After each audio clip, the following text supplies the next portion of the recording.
Donc ce matin, entretien d'une PAC que j'ai pas posée. C'est une entreprise extérieure de la région il y a quelques années. C'est une Panasonic TCAP.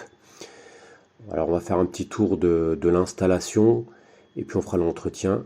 Donc là, alors je connais pas trop ces machines. C'est l'unité intérieure. Donc là j'ai retiré les différents panneaux pour accéder un peu à la partie hydraulique. Là on voit le retour du chauffage. Quand on monte, donc ça c'est le circulateur, enfin c'est une pompe modulante. Là, l'eau elle arrive dans le condenseur. Et puis derrière, il y a la résistance d'appoint et le vase d'expansion. En dessous, donc les liaisons frigorifiques. Alors c'est connecté avec un ballon tampon ou bouteille de découplage, certains appellent. Alors c'est dommage, c'est posé directement au sol. Bon, c'est des tâcherons, ils font ça vite, mais bon, le petit bémol, c'est qu'on peut pas vidanger les bouts. Là, il y a des traces d'huile cristallisée sur les raccords. Alors j'ai l'impression que ça a peut-être déjà perdu un peu de fluide. Alors j'ai fait une détection de fuite, le détecteur ne disait rien. Là, ben, c'est les connexions électriques de l'unité intérieure. On voit l'alimentation des résistances d'appoint certainement. Là, ben, l'intercom. Liaison entre l'unité extérieure, l'unité intérieure. Voilà, au-dessus, la platine.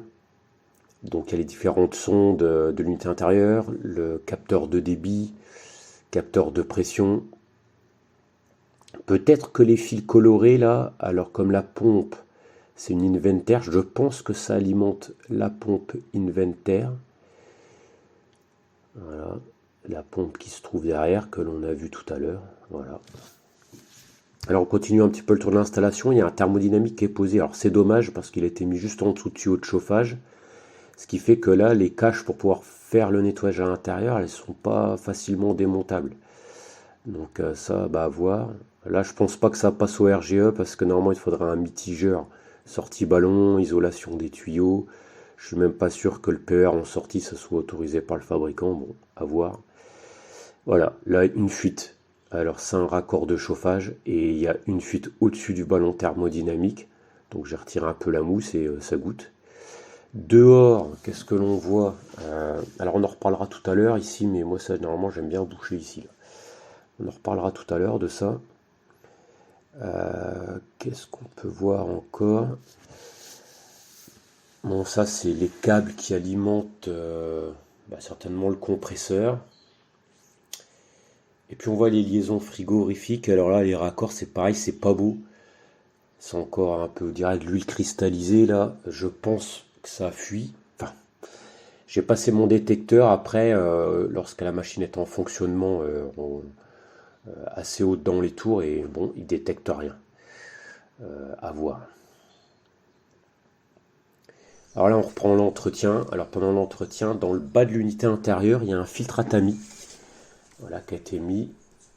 Donc là, nettoyage de ce filtre-là. Alors Pana a prévu deux vannes pour pouvoir bien démonter ce truc. Là, on a un coup sur l'unité extérieure. Alors je n'utilise pas de produit, juste de l'eau avec une petite pompe comme ça. Un microfibre, de l'eau, un seau d'eau et on peut faire déjà pas mal de nettoyage dans le groupe extérieur.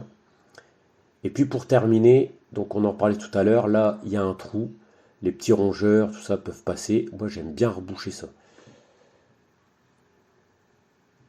Parce que des fois on trouve des nids, ça vient manger des choses, des isolants, tout ça. Donc là, ce que j'ai fait, c'est que j'ai pris une petite plaque, silicone.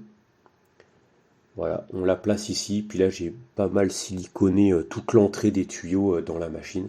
Ce qui évite des petites bestioles, des petits rongeurs de venir faire des dégâts.